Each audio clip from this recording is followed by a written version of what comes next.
లేదనుకున్నప్పుడు నిషేధం ఉన్న సమస్య ఎక్కడిది?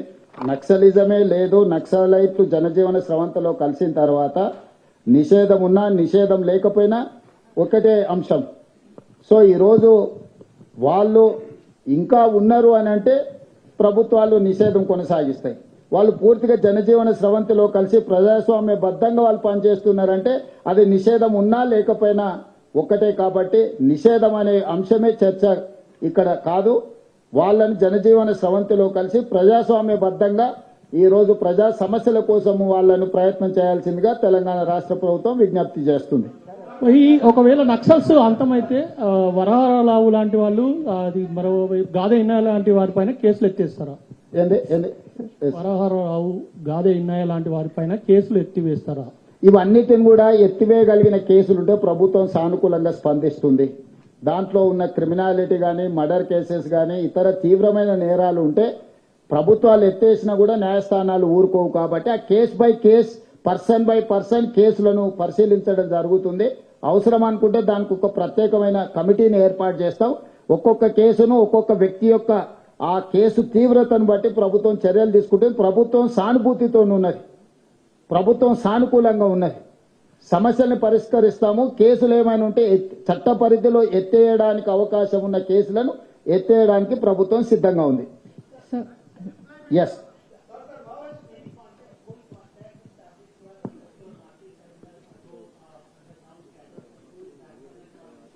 आशीष जी, जो भी हमको समाचार मिल रहा है पत्रकारों से मिल रहा है, बाकी पत्रकारों से आप पूछे तो पता लगेगा कि गणपति जी किसके ताल्लुकात किससे चर्चा कर रहा है.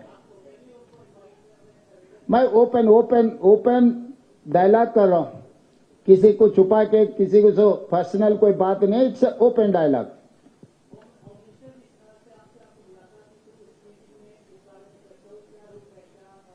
तो जो गृह मंत्री से जो चर्चा हुआ है साफ साफ मैं दिखा है, क्योंकि इसमें कोई वो मंत्री जी और किसी का कोई अलग अलग इरादा कुछ नहीं है. कोई आम आदमी के हाथ में हथियार नहीं रहना है. हथियार से चलाने के लिए कोशिश किए तो केंद्र सरकार ने उसके ऊपर कानून लागू करेंगे. मेरा भी वही राय है. किसी के हाथ में हथियार रहने से अपना democratic system is not going to allow you to take weapon and doing something. Sir, CM garu meer ballot from the print. Sir, Deepika from the print. Ee 125 mandi Chhattisgarh rashtraనికి సంబంధించిన వాళ్ళని what treatment are we going to give them, sir? Will they be sent to Chhattisgarh or our police will deal with them according to the process? Definitely we will see, we will examine what is their interest. We don't know.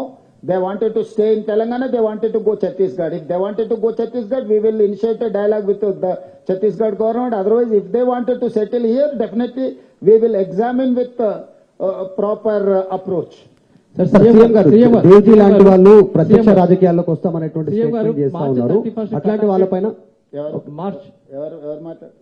CM గారు ఇక్కడ మార్చి 31 అనే cut off date చాలా short గా ఉంది.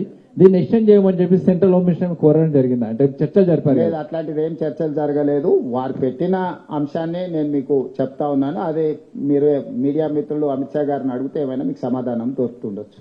Sir ఒకటి sir, Devji లాంటి వాళ్ళు ప్రత్యక్ష రాజకీయాలకు వస్తామనేటువంటి స్టేట్మెంట్ చేస్తా ఉన్నారు. అట్లాంటి వాళ్ళ గురించి ఏం మాట్లాడతారు? మీరు ఎప్పుడు జనజీవన స్రవంతిలోకి రమ్మని చెప్పి స్టేట్మెంట్ చేశారు. వాళ్ళు వస్తే వాళ్ళపైన నిఘా ఉండదా? వాళ్ళ జీవన విధానాన్ని నిర్ణయించుకునే అధికారము హక్కు వాళ్ళకు ఉన్నది. వాళ్ళు ప్రజా జీవితం